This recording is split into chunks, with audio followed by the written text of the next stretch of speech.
আপনারা দেখছেন the PD news, সোজা কথা সহজভাবে।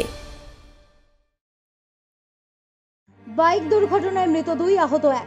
3 বন্ধু মিলে বাইক নিয়ে পূর্ব বর্ধমানের মন্তেশ্বর ব্লকের বামুনপাড়া গ্রামে ঘুরতে গিয়েছিল, কিন্তু ফেরার পথে ঘটে গেল মর্মান্তিক দুর্ঘটনা। বাইক থেকে ছিটকে পড়ে মৃত্যু হলো দুজনের। মৃতদের নাম জিয়ারুল শেখ, বয়স 18 বছর এবং মোস্তাকিম শেখ, বয়স 24 বছর। আহত হয়েছে উজির শেখ নামে 16 বছর বয়সী এক কিশোর।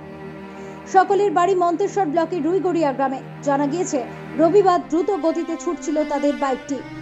দেনুর মোড়ে নিয়ন্ত্রণ হারিয়ে গার্ডওয়ালে ধাক্কা মারে বাইক। তাদের উদ্ধার করে মন্তেশ্বর ব্লক হাসপাতালে নিয়ে যাওয়া হলে চিকিৎসক সেখানে একজনকে মৃত বলে ঘোষণা করেন। এরপরই দুজনকে বর্ধমান মেডিকেল হাসপাতালে নিয়ে যাওয়া হয়। সেখানে মৃত্যু হয় আরও একজনের। ওরা কালকে রাত্রিরে 3 জনা বামুনপাড়া গিয়েছিল। বামুনপাড়া থেকে ফিরছিল, তখন অনুমানিক রাত্রি 10টা। রাত্রি 10টা।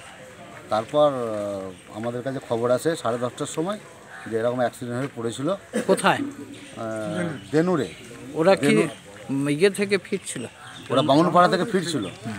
তা দেনুরে এখানে যে ঘোষপাড়া আছে, ওখানে তখন রাত্রি 10:30টার সময় বাড়িতে খবর আসে যে অ্যাক্সিডেন্ট করেছে। স্পটে মোস্তাকিম শেখ মারা গেছে।